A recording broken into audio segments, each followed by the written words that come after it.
ನಡೀರಿ, ಫಿಲಮ್ಗೆ ಟೈಮ್ ಆಗ್ತಿದೆ. ಹಾ ಸರಿ, 15 ನಿಮಿಷದಲ್ಲಿ ಹೊರಡೋಣ. ಮಾರ್ಕೆಟ್ ಅಲ್ಲಿ ಟ್ರೇಡಿಂಗ್ ಅಕೌಂಟ್ ತೆರೆಯೋಕೆ ಒಬ್ಬರನ್ನ ಕರೆದಿದ್ದೇನೆ.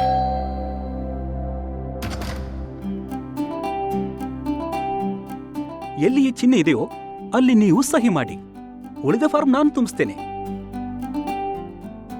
ನಾನ್ ಸಹಿ ಮಾಡ್ತಿದ್ದೇನೆ, ಉಳಿದದ್ದು ನೋಡ್ಕೊಳ್ತೀರಲ್ಲ. ನೀವು ನಿಶ್ಚಿಂತರಾಗಿರಿ ಸರ್. ಅಯ್ಯೋ ನಿಲ್ಸಿ, ಟ್ರೇಡಿಂಗ್ ಅಕೌಂಟ್ ಫಾರ್ಮ್ ನಲ್ಲಿ ಸೈನ್ ಮಾಡೋದಕ್ಕೆ ಮುಂಚೆ ಒಂದ್ಸಲಿ ಓದ್ ನೋಡಿ. ಮೇಡಮ್, ಇದು ನಮ್ಮ ಸ್ಟ್ಯಾಂಡರ್ಡ್ ಅಪ್ಲಿಕೇಶನ್ ಫಾರ್ಮ್ ಆಗಿದೆ, ನೀವು ಚಿಂತಿಸಬೇಡಿ.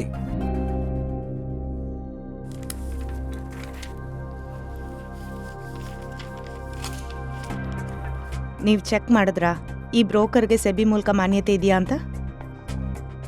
ಈ ಫಾರ್ಮ್ಸ್ ನಲ್ಲಿ ಕೆಲವು ಪುಟಗಳು ಈ ರೀತಿ ಇರುತ್ತೆ. ಇಲ್ಲಿ ನೋಡಿ, ರನ್ನಿಂಗ್ ಅಕೌಂಟ್ ಮ್ಯಾಂಡೇಟ್. ಇದ್ರ ಮೇಲೆ ಸಹಿ ಮಾಡೋ ಯಾವ ಅಗತ್ಯನೂ ಇಲ್ಲ. ಹೌದಾ? ಈ ಅಕೌಂಟ್ ಫಾರ್ಮ್ ನಲ್ಲಿ ಕೆಲವೇ ದಾಖಲೆಗಳು ಮಾತ್ರ ಸಹಿ ಮಾಡೋ ಅಗತ್ಯ ಇರೋದು. ಅವುಗಳಲ್ಲಿ KYC document, risk disclosure document, rights and obligations of a client, ಮತ್ತೆ ಡೂಸ್ ಅಂಡ್ ಡೋಂಟ್ಸ್ ಇತ್ಯಾದಿ.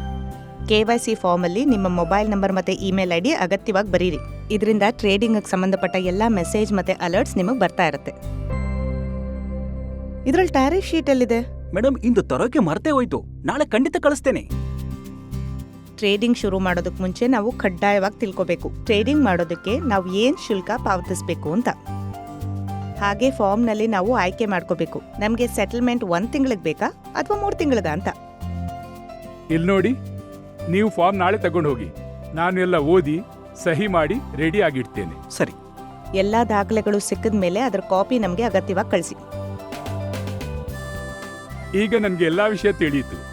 ಹಣಕಾಸು ಮಾರ್ಕೆಟ್ನಲ್ಲಿ ಟ್ರೇಡಿಂಗ್ ಮಾಡೋ ಮೊದಲು ಎಲ್ಲ ದಾಖಲಾತಿಗಳನ್ನು ಓದಿ ತಿಳಿದುಕೊಂಡ ಬಳಿಕವೇ ಸಹಿ ಮಾಡಬೇಕೆಂದು. ಸರಿಯಾಗಿ ಹೇಳಿದ್ರಿ.